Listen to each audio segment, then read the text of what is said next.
welcome. David Levin here, Raising Your Game Today. This is Tuesday, so we're talking sports and sports parenting, and I have a bit of a cold today, but hopefully it won't give us too much trouble. So this week, I want to talk about something that really just pisses me off, and that is asshole coaches. When I work with kids, teenage athletes, we always start out with an assessment to get some metrics on their current mental game and a conversation about what's going on, what they're seeing, what they're struggling with, and how we can help.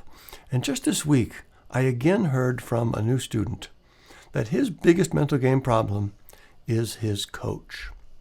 The guy apparently is just an asshole. He's mean, judgmental, demeaning, not supportive in any way.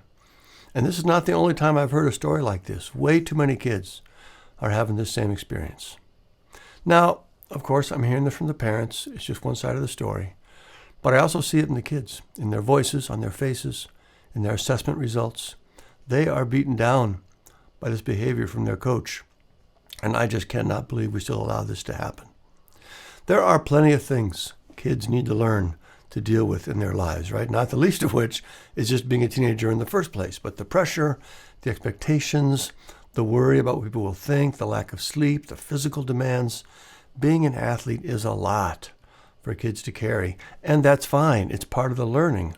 But the adults in their lives are supposed to help them do that. This is not the NBA or Major League Soccer. These are high school kids and sometimes middle school kids. They should not be dealing with a cutthroat, winning is everything environment at this stage. This is the time to help them stretch and grow and feel better and more confident about themselves. And to get there, they need the support and guidance of mature, caring adults. So when I hear that a kid's biggest mental game struggle is coming from their coach on some sort of old school ego power trip, it just pisses me off because a kid's coach is the last person who should be making them feel worse about themselves. Now, yes, of course, coaches need to push kids at times, right? And that can feel hard. But that's a different thing. You can push and be demanding and still be supportive and encouraging. And most coaches do that, by the way. Most coaches I hear about are great. But there's still a consistent minority who are not. They're threatening and demeaning and bullying, and they're not helping kids get better in any way. In fact, they're the number one obstacle to getting better, and it's just heartbreaking to me. So first, I'm pissed at the coach themselves for being an asshole, but most of the time, assholes don't change, so that doesn't do much good.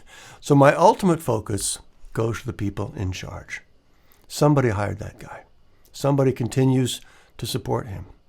For whatever reason, someone who should be thinking first and foremost about the kids in the program has dropped the ball and is letting them down. And every day it continues, it does more harm to those kids. Now, maybe they don't know.